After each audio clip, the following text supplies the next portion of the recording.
So in a recent session that I was doing with a few members of the Academy, we got into a discussion as far as a RAW versus TIFF versus JPEG, especially as they were a busy studio shooting beyond 30 sessions a week.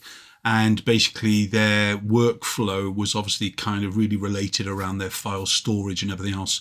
So it was kind of difficult to really kind of get them to think about really the workflow that they should be doing as far as the file size is concerned. So I just thought we'd kind of look at and perhaps revisit for a very, very long time, not just what is a RAW file or TIFF file and JPEG, but really about file size for storage and comparison. If you haven't done it yourself and things already, you can obviously kind of think about which one is best for you. So the first thing that I did, in fact, I looked at a standard Canon RAW file of the time, and basically on the left hand side, that's what we see. Then I from the RAW file, I processed it into a TIFF and I processed it into a JPEG at a save 10 quality as well. And all of these will give you a different file size. Now remember, a RAW file is a kind of a lossless file because we can always revisit it and reprocess it again. A bit like having a roll of film that we can redevelop time and time again with different effects. A TIFF is a lossless file, but if you crop it and you delete the pixels, of course, then it still will lose the information. If you're making degrading effects on the image, like image adjustments and not using an adjustment layer, that will affect quality as well. But overall, that TIFF is going to be the biggest file that you'll ever kind of save, besides for a multi-layered document as a PSD and so on. And then we've got a JPEG file, which is our lossy file. So right from the word go, even if you only shoot JPEG on camera and you don't shoot RAW, as soon as you take that photograph, it's losing information because its job is to compress files. We'll talk about human compression at the end, and actually how you can minimize the loss of JPEG information and so on with it. Anyway, so really what we've got is a RAW file is the original. A TIFF is a processed because you want it to be a lossless file, hence it's going to be very big. And a JPEG is going to be basically a conversion file ready to send out to your photo lab or kind of anywhere that you're going to print from. Is not going to accept pretty much RAW or TIFF files, so you're going to have to send it as something.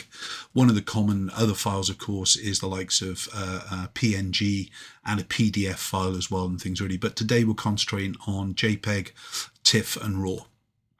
So if we were to look at a RAW file, this image, and we looked at the RAW file, yes, we can see that its original state is 24.38 megabytes. That's kind of every time I took a photograph on my camera, that is the file size.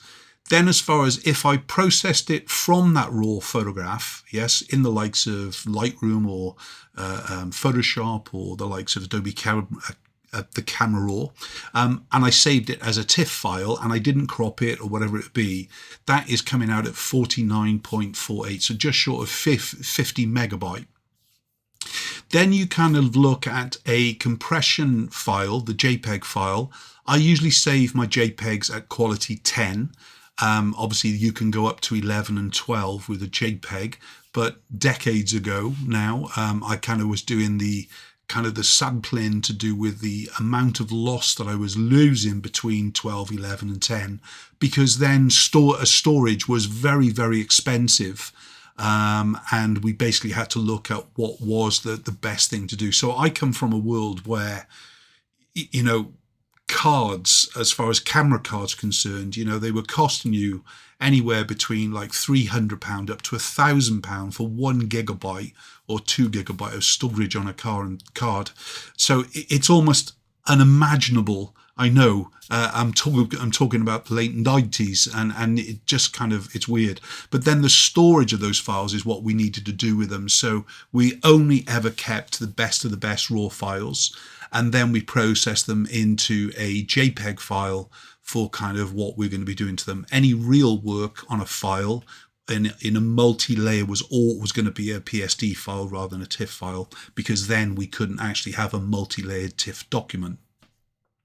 So you can see the difference on that. So the RAW file is half the amount of the process TIFF file, and basically the JPEG is 10% of the RAW file. So if we can kind of remember that as a rule of thumb, you're going to be able to actually kind of then start to actually quantify how many shoots per day or per week you do, the amount of images that you are going to keep and the amount of images you are going to save, and how much data over the likes of a year that would actually kind of cost you to keep on your systems and so on.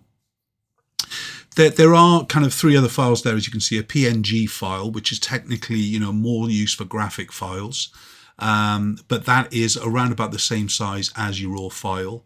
If we were to crop the process file, so in other words the TIFF file, before we save it as a TIFF file from RAW, and we cropped it as a straight 10 by 8, so we didn't set the resolution, that would give us 52.77 megabyte. Remember, this is from the 24.3 byte megabyte RAW file that we're seeing on the top there. That's where we're processing it from. However, if we did something really stupid and we not only cropped it to a 10 by 8, but we set a resolution of 300 dots per inch, let's say, we've kind of basically got back to close to what the RAW file size was. So you're on about 20 meg. The problem there, of course, if I cropped this RAW file down in processing from its full resolution as shot, which you can see on screen is 5449 by 3170. If I crop that down to the 10 by 8, that is going to have a massive difference on the file, because it's not only going to kind of crop the sides to begin with. That's the basic crop. So all that would do is lose all the information left and right, let's say, on this image. But if we cropped in resolution, it would shrink the file size down. So let's say if we had a width of 16 inches, it would crop it down then to the likes of a 10 inch. Whereas in the 10 by 8 crop, in the resolution, if we don't change the resolution, you can see we've got more file information there. So it kind of can get your head going a little bit more, but again, it's really down to, you know, what is right for you and your kind of processing and things. So RAW files do not compress or process the image data, resulting in a much larger file size than the likes of a JPEG, which is lossy. TIFF is a compression file format that retains all the information, but it's the largest of the three formats that we're in comparison with. And a JPEG is a lossy file, so it's the most information that it loses the file during compression, making files much smaller to backup and taking up less space on systems, and when we're kind of sharing images as well. So if we looked at another image for a minute, again, image on the left is the RAW file. That's 22.68, no cropping, no processing, or whatever it is. That is the RAW file. Then we look at the image on the right-hand side. As you can see, this is a process from the RAW file. Now we're looking at a 63.31. That's the amount of information now. The color depth and everything else is making that file bigger than we saw on the other one. And then when we look at the JPEG, we're down to just below what we saw on the last file. This is down to 2.38 at the same save quality. Remember, I was saying about quality 10 is where I save at. And then obviously if you're doing the likes of PNG, it's 20 meg. And then the TIFF, if it was cropped to the 10 by 8, it drops from the 63.31 to 52.77. And then obviously, as I said, if you cropped it to a 300 resolution, you're seeing a massive drop in file size, because it is really throwing information away. So even though you're thinking that TIFF is a lossless, it's only lossless in its compression, but if you're cropping it to a resolution, you're throwing away a drastic amount of information. So again, in that comparison with this file, 22.68 as the RAW file, 63.34 as the TIFF, 2.38 as far as the JPEG is concerned, 20.13 in a PNG, and then you can see the TIFF cropped is 52.77 and back down to 20.65 if you crop the resolution as well. You know, there's pros and cons to them all. I shoot a RAW file on camera because of the quality. It doesn't compress on camera. That's the key thing. There are options, in fact, where you can shoot different levels of RAW on your camera, or some the cameras. They are then obviously a lossy file, but they're given the option to actually kind of save a kind of a smaller RAW file. I want the best quality, so I want to kind of make sure that I'm going to work from the best quality RAW file. So I want to make sure it's on the highest RAW. And then as far as the processing is concerned, if it's going to be a commercial job, it will probably be saved to a PSD file because I'm going to have multiple layers. Or obviously I could work on a TIFF file in the exact same way because I can obviously keep the likes of the layers on there. But really, to transport images, they are going to be going off to the lab, and then I need to convert it to a JPEG. If I was to send an image on snail mail in a CD or whatever it would be, DVD, to a lab, they would have to convert whatever file that I had into a JPEG before it goes through their software to print, no matter what. So you may as well send them the best quality. So as far as the RAW is concerned, does not compress images, post-process control, and we can reprocess it time and time again. It's more popular than ever. Even smartphones actually have that ability now as well.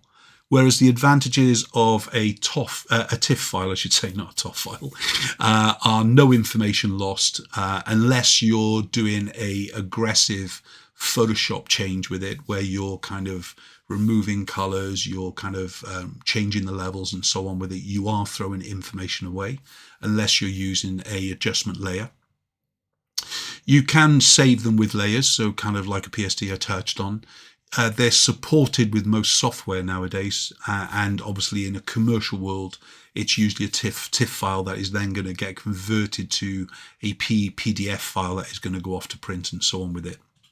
JPEG, of course, is the most common file for the format. I shoot a RAW file and a JPEG on camera, but basically my JPEG file is a backup. And this goes back to years and years ago. I'm on about 2 decades or more, where basically the camera sizes were getting so big, the file sizes, basically the cards were still slow, and if you were going to get any form of a problem with your file, it was going to be with the RAW file. So we basically double wrote a RAW file and a JPEG file at the same time if you had that ability. It's best for social, of course, because it's pretty common to actually share, and obviously the small file takes up a lot less space on your hard drive backups and so on with it.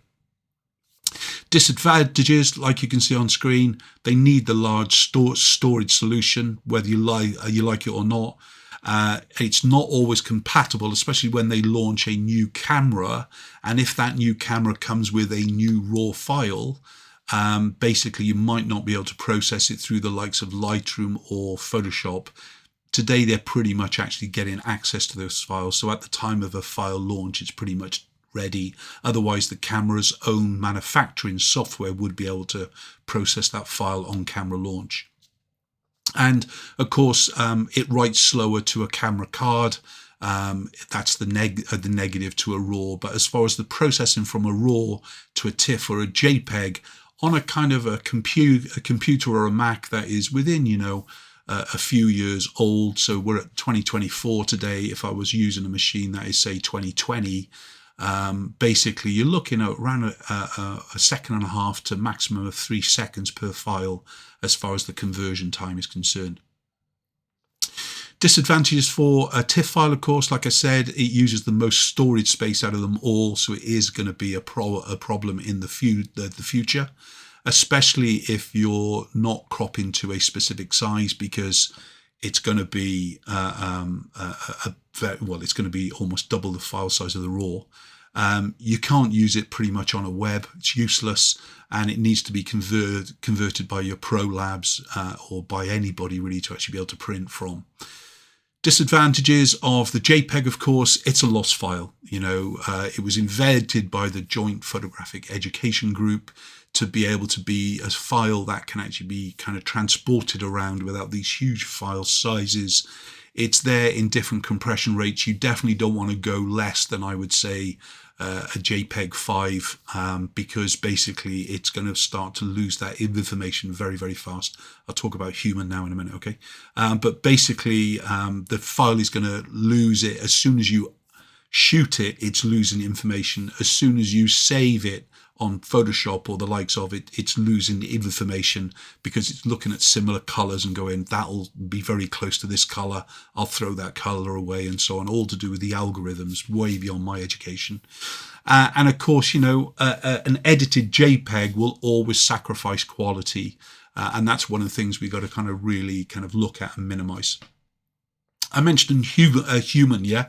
It was a terminology that I came up with going back to the late 90s, when I began to actually show my workflow to photographers who were kind of still probably about 5-6 years away from converting from shooting on analog film, scanning files, and basically then printing from them, to then basically shooting on digital cameras to print from, and so on.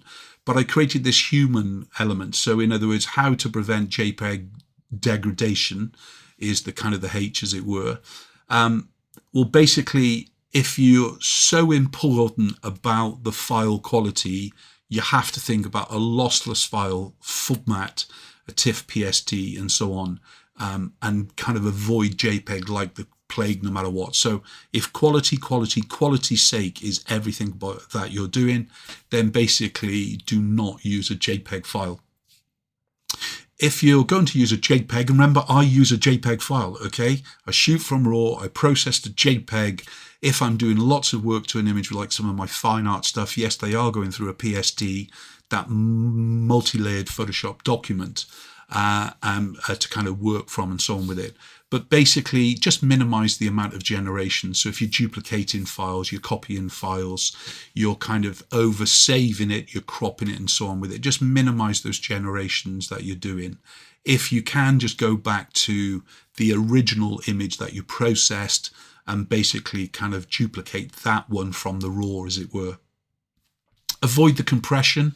So as I said, I save at JPEG 10 from RAW, but you might be saving at JPEG 12. Nothing wrong with that at all. But if file size and file storage is becoming a big problem for yourself, then think at least about kind of bringing it down to a JPEG 10 like I'm on and things, and just do your own testing. That's key.